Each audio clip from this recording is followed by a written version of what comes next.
अदिला नाला red blue line रेखांकनाला स्थगिती द्या अशी मागणी करत अदिला नाला कृती समितीनं जनआंदोलनाचा इशारा दिला।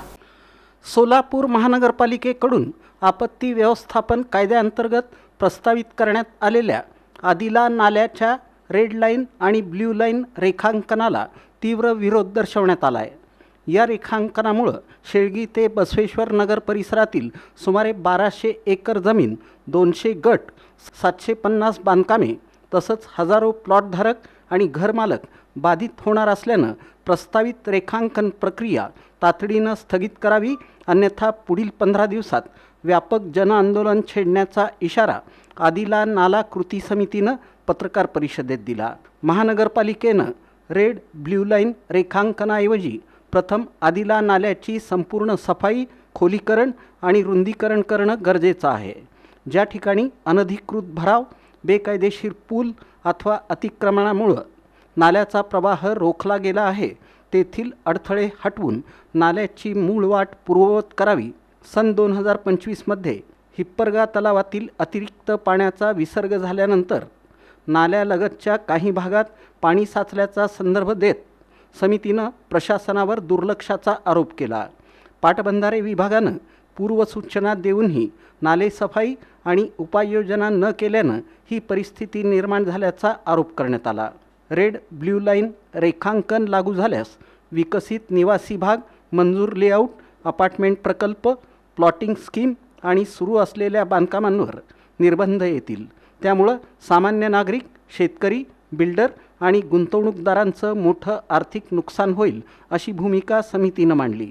सोलापूर शहर विकास आराखडा 2043 नुसार बांधकाम परवाने पूर्ववत करावेत, तसंच पूर्वी मंजूर केलेले परवाने कायम ठेवावेत अशी मागणीही यावेळी करण्यात आली।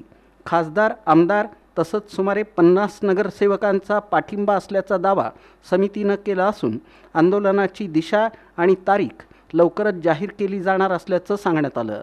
अदिला नाल्याची सोलापूर शहरातील प्रवाह लांबी सुमारे 12 किलोमीटर असून हिप्परगा तलावातील एकरूप उपसा सिंचन योजनेचं अतिरिक्त पाणी या नाल्यामार्गे सीना नदीत मिसळतं।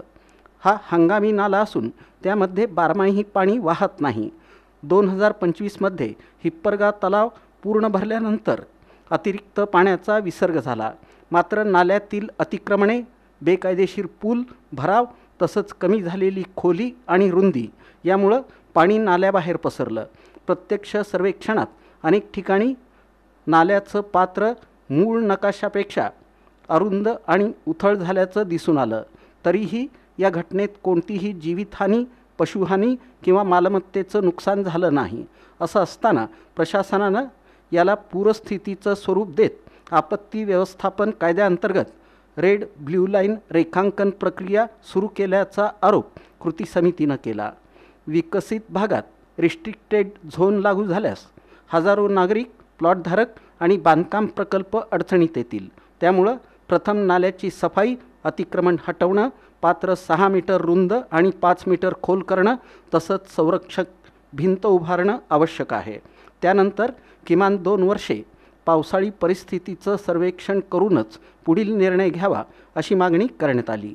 2025 मध्ये जो पूर आला होता त्या पुराच्या माध्यमातून महानगरपालिकेने या असलेल्या हिप्परगा तलाव ते सीना नदीचा ट्रेन जो जोडणारा अदिला नाला आहे त्याचा ट्रेन पूर्णपणे शास्त्रोक्त पद्धतीने, कायदेशीर पद्धतीने UDC नुसार 6 मीटर रुंद आणि 5 मीटर खोल करावा आणि त्या बाजूने रिटेनिंग वॉल्स कराव्या। त्यातून वाहणाऱ्या पाण्याचं परीक्षण करावं।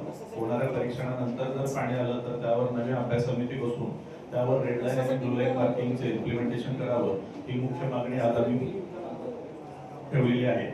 यामध्ये जर रेड लाईन आणि ब्लू लाईन मार्किंगचं जर पुढं इम्प्लिमेंटेशन होत असेल तर तिथं असलेले जनसामान्य प्लॉटधारक घेतलेल्या जमिनी महानगरपालिकेच्या परवानगीनुसारच होत असलेल्या डेव्हलपमेंटला जी बसणारी खेळ आहे तर त्यामध्ये सर्व बाधित एकत्रित येऊन कायद्याने असलेल्या अधिकारानुसार शांततेच्या मार्गाने अभिनव पद्धतीने आंदोलन करतील आणि सदर ब्लू लाईन आणि रेड लाईनच्या मार्किंग नंतर होणाऱ्या बाधित गोष्टींसाठी होणाऱ्या जे इकॉनॉमिक इम्पॅक्ट होणार आहे, म्हणजे आर्थिक नुकसान जे होणार आहे तिथल्या सामान्य शेतकऱ्यांचं आणि सामान्य प्लॉटधारकांचं आणि असलेल्या घरातल्या मालकांचं, तर त्या विरोधात आंदोलन करणार आहे।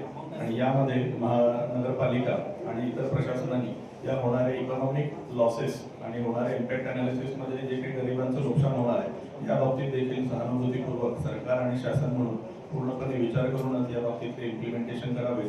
या पत्रकार परिषदेला ॲडव्होकेट शशांक साबळे, बाळासाहेब भोगडे, मल्लीनाथ मसरे, सुधीर थोबडे, प्रसाद गोडसे, राजशेखर विनसगी, सुदेश देशमुख, राजू अक्कलवाडी पाटील, विद्याधर काटकर, तम्मा मसरे आदींसह सदस्य उपस्थित होते।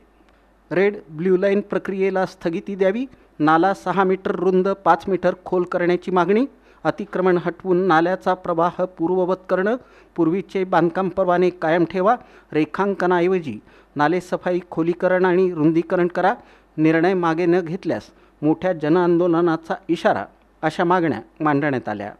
यामुळं बाधित होणारा परिसर शेळगी, बाळे, वसंत विहार, 14 कमानी, 54 मीटर रस्त्यालगतचा परिसर, CNS हॉस्पिटल परिसर, देगाव, बसवेश्वर नगर आदी परिसरातील भागांमधील निवासी आणि विकसित क्षेत्रांवर रेखांकनाचा परिणाम होण्याची शक्यता व्यक्त करण्यात आली आहे।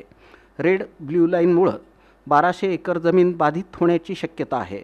सुमारे 200 गट, 750 बांधकामे आणि हजारो प्लॉटधारक प्रभावित होणार आहेत।